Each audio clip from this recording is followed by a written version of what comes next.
Numbers and statistics are quintessential in the game of baseball. They rule the game, and have become second nature to players and fans alike. Everyone knows that home plate is 60 feet and 6 inches away from the pitcher's mound, at least for now. The bases are 90 feet apart, and a ball has 108 red stitches on it. When you hear the number 42, odds are the first thing that comes to mind is Jackie Robinson. Same thing goes for the number 21 and Roberto Clemente. But even more noteworthy are some of the statistical marks set by some of the game's best ball players. The number 56 is synonymous with Joe DiMaggio and his legendary hitting streak. Nolan Ryan tossed 7 no-hitters, and Cal Ripken Jr. played in a ridiculous 2,632 consecutive games. But arguably the most iconic and memorable stats are the home run totals of some of the game's elite power hitters. Aaron's 755, Ruth 714, McGwire 70 in 1998. The numbers just sound perfect. So right. Like they were destined to be. But how does Aaron's 757 sound? Or Ruth's 719? Perhaps McGwire's 71? These numbers, among many others, did happen, and should have been the benchmark for home run hitters for decades to come. But for one reason or another, these home runs were lost, not counted, and eventually discarded for the totals you already know today by heart. Home runs that were hit in regular season Major League Baseball games became a memory that didn't happen, a statistic that wasn't counted, and a power stroke wasted as they were lost in the echoes of Major League Baseball history. It's opening day of the 2021 Major League Baseball season in Denver, Colorado. Cody Bellinger, not partaking in the activity the area is known for, lines a ball to left center field, and after deflecting off the glove of Raimel Tapia, it goes over the fence for a home run. Tapia had made it seem like he made a highlight reel catch, fooling almost everyone in the stadium, including Justin Turner, who was on first base. Turner quickly retreated to first base to tag up, and Bellinger, who'd made a wide turn at first, passed Turner on the base paths. Bellinger, who thought he had his first home run of the season, was ruled out after he passed his teammate on the base paths amongst all the confusion. Turner scored on the play, and Bellinger was officially credited with a single and RBI, but not his 124th career home run. This was the most recent instance of a ball leaving the yard during a regular season Major League Baseball game, but not counting as a home run. Over the course of history, we've seen a lot of strange home runs. Dingers have bounced off of players' heads to leave the yard, they've been assisted by a hand or glove to get over the fence, and even some classic fan interference has led to balls which wouldn't have been home runs turning into home runs. While those instances are often remembered and have their place in baseball history, the forgotten ones don't. There have been at least a couple hundred documented cases of a player hitting a home run, and for one reason or another, not being credited with one in the books. The most notable cause of this is weather. We've all seen games been played in horrible conditions, needing to make it to the 5th inning so that it can be deemed an official game. If a game begins and is halted by rain before it can become an official game, then it's normally postponed and resumed at a time later in that season. In some rare cases, the games that do get rained out after they began can be deemed as a no game and treated like the game never took place, simply to be rescheduled and restarted if it didn't go long enough. So any stats or events that take place during these games that are canceled after they start are wiped out as if they never happened. So players can have hits or home runs that are erased when Mother Nature takes over.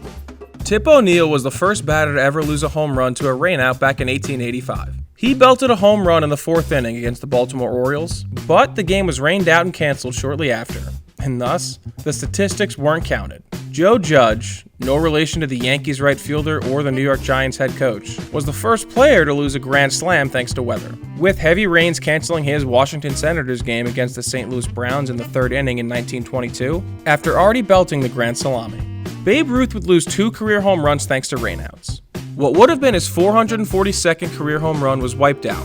Rainy and muddy conditions canceled the Yankees game with the Philadelphia Athletics in the 3rd inning on June 21, 1928, and his official 696th career home run would have to wait a couple of days after rain canceled the Yankees contest with the St. Louis Browns in 1934. Ruth's teammate in Lou Gehrig would lose a home run thanks to rain a year later in 1936, with his 356th home run being rained out and canceled. Ralph Kiner would have become the 5th player in Major League Baseball history to hit 55 home runs in a season, but a rainout on July 29, 1949 took away what would have been his 28th homer of the year, as he finished the season one short of the iconic number at 54. The Phillies and Braves were rained out after 3 innings on August 12, 1969, eliminating what would have been Hank Aaron's 540th career home run, putting him back at 539. Hall of Famer Carl Yastrzemski hit his 452nd and final career home run on September 10, 1983. 2 days later, he belted a dinger at Fenway Park off of Jim Palmer. But the game was rained out and canceled in the third inning, leaving Yaz at 452 for his career instead of 453 as he retired at season's end. Ken Griffey Jr. lost a home run on September 6, 1996, after the Mariners game with the Indians was rained out shortly after starting. Griffey would finish the year with a career-high 49 home runs. Had that homer counted, it would have been the first of eventual 3 consecutive 50-homer seasons for the kid, joining only Mark McGwire and Sammy Sosa as the only ones to do so. Fun fact about McGwire: he actually had 4 straight seasons in which he belted 50 or more dingers from 1996 to 99, leading MLB in homers each year. Despite hitting a major league high 58 in 1997, McGwire didn't capture the AL or NL home run crowns, as he was traded from Oakland to St. Louis halfway through the year. More on McGwire and a home run that he would lose in a bit. On Mother's Day in 2003, the Cubs and Cardinals met at Wrigley Field during essentially a hurricane. The field was a mess, and winds were swirling. But they were determined to get this game in, and in reality, it shouldn't have been allowed to start in the first place. There were 7 home runs hit, including a grand slam by Albert Pujols, before the game was eventually called with 1 out in the top of the 5th inning and the Cardinals leading 11-9, erasing all of those dingers. Pujols would lose another dinger due to rain 5 years later on opening day in 2008, with that game being rescheduled and restarting the next day. So, whenever Pujols' career comes to an end, remember that he could have had 2 more if not for some rain in the mid-2000s. But it's not just bad weather that can eliminate a home run. Anything from umpire misjudgments to a player missing a base in their home run trot to quirky stadium rules, or even, as we saw earlier with Cody Bellinger, runners just passing each other on the bases.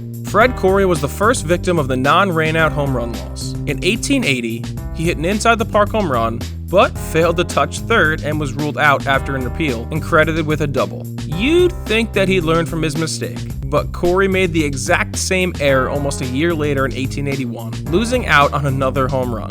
On July 5, 1921, Babe Ruth hit a towering shot to right field at the Polo Grounds. A fan in the front row reached over the wall to grab the ball, fan interference was called, and Ruth was awarded a ground rule double. By many accounts, the ball would have likely cleared on its own, but that greedy fan took a homer away from the Babe. Ruth got the last laugh though, homering cleanly in his next at-bat. 9 years later, in April of 1930, Ruth and the Yankees were playing in Philadelphia. He crushed a ball into the right field stands that hit a speaker near the roof of the stadium so hard that it caromed back onto the field. The umpires got together and ruled it a double, and Ruth lost out on another home run. 6 months later, Ruth hit another ball off that same speaker in Philly and was awarded another double, making it the 5th known home run that Ruth lost out on, leaving his career total at 714 instead of 719.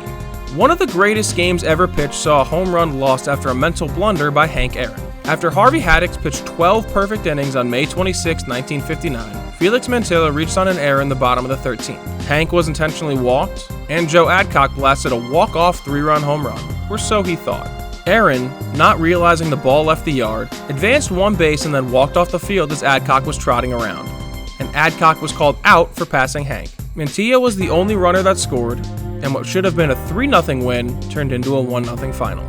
6 years later, Aaron would blast a home run clean out of Busch Stadium. However, home plate umpire Chris Bellicutis had ruled that Aaron was out of the batter's box when he made contact with the ball, and for the second time in his career, a Hank Aaron home run was erased. So, his career home run total of 755 would remain intact instead of the 757 he actually hit during his career. Having already broken Roger Maris' single-season home run record in 1998, Mark McGwire belted his 65th home run of the year in the first inning on September 20th, 1998. When he came up again in the 5th, he blasted another home run that would have cleared the left center field wall, but a fan reached out and touched it, deflecting it back onto the field. McGwire settled for a double on what should have been his 66th home run of the year, and ruined his chances at a 71-homer season. Arguably the most famous, and the only postseason occurrence on this list, came in Game 5 of the 1999 NLCS. Robin Ventura hit a walk-off grand slam in the bottom of the 15th inning. The Mets only needed 1 run, so each base runner only advanced 90 feet instead of coming around to score, and Ventura was credited with an RBI single instead of a grand salami after being swarmed by his teammates on the base paths. There have been literal hundreds, if not thousands, of home runs that for some odd reason are not officially counted or credited in Major League Baseball, and the ones we just covered were the most notable. They range from Hall of Famers to low-level nobodies you've never heard of, and everyone in between. But these kind of events happen more often than you think. and it's one of the reasons that baseball is so unique. Someone can literally do the most difficult thing in all of sports in hitting a home run, but it can get erased and forgotten about because of some weird quirky ruling.